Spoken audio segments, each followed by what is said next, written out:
Hi almal, hoop dit gaan goed met elkeen wat deel is van die 333 dae deur die Bybel. Ons is nou by die einde van week 3 al van hierdie reis saam. Ek hoop dat dit sover vir jou verrykend is en vir jou iets beteken het tot dusver. Vir die wat op datum is, behoort nou al Genesis deurgelees het, die eerste Bybelboek wat ons deurgewerk het en sover is baie geluk dat jy sover gekom het.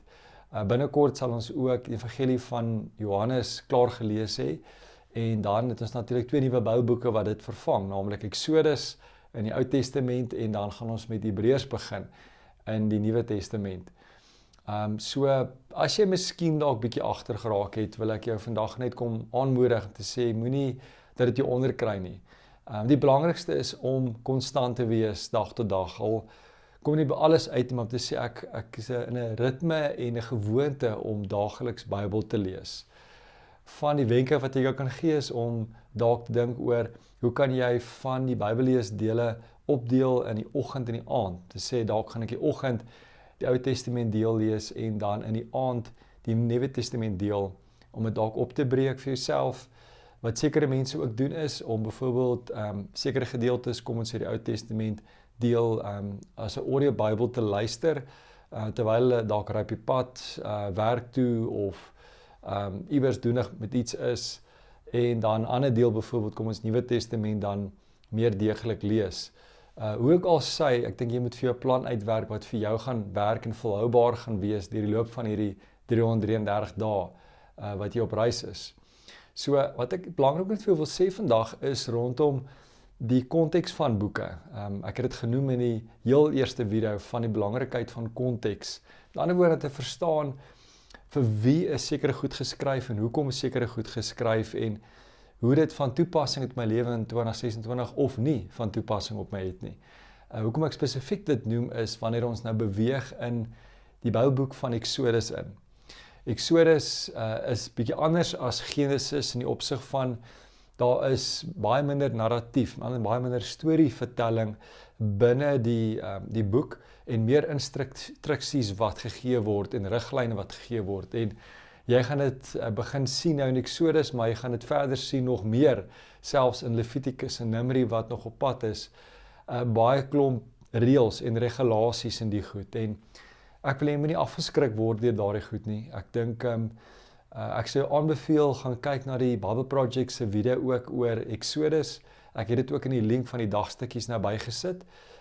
Dat jy ook kan net verstaan konteks van hoekom daar sekere goed gesê is en my kort weergawe wat ek net kan bysit vandag is ek dink te besef dat daar 613 Ou Testamentiese wette, as jy alles gaan bytel vanaf Exodus, Levitikus, Deuteronomium, Numeri en om te besef dat nie elkeen van daai goed het letterlike toepassing op my lewe vandag nie.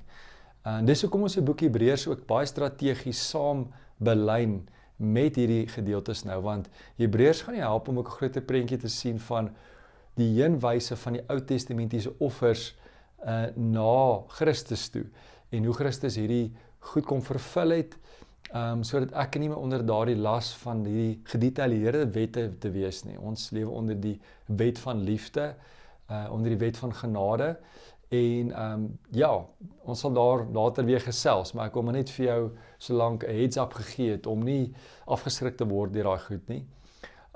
Ek dink dit is verstaanbaar en menslik dat as mens na hierdie gedeeltes toe gaan Exodus waar daar 'n klomp wette gaan inkom, dat mens dit vinniger gaan lees en dalk minder met konsentrasie gaan lees as dele wat byvoorbeeld meer relevant en betekenisvol vir jou lewe vandag is. So ek dink mens moet net hard op jouself wees nie.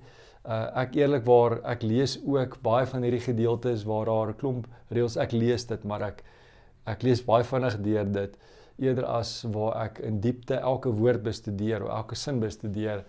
Ek wil maar net vir jou van dit ook. En ek hoop om so elke tweede week 'n video te maak, wat ons net so 'n bietjie gesels, incheck rondom van die goed wat belangrik is, maar ek is so opgewonde om te sien wat veral die Hebreërs, die Bybelboek vir jou gaan beteken, hoe daar God gaan oopbreek vir jou, wat vir jou beter verstaan gegee van die Ou Testament. Dit moet nie afgeskrik word daardeur nie. So ja, baie seën vir jou naweek en sien uit om jou maandag te sien wanneer ons weer verder aan met ons reis gaan. Baie seën vir jou.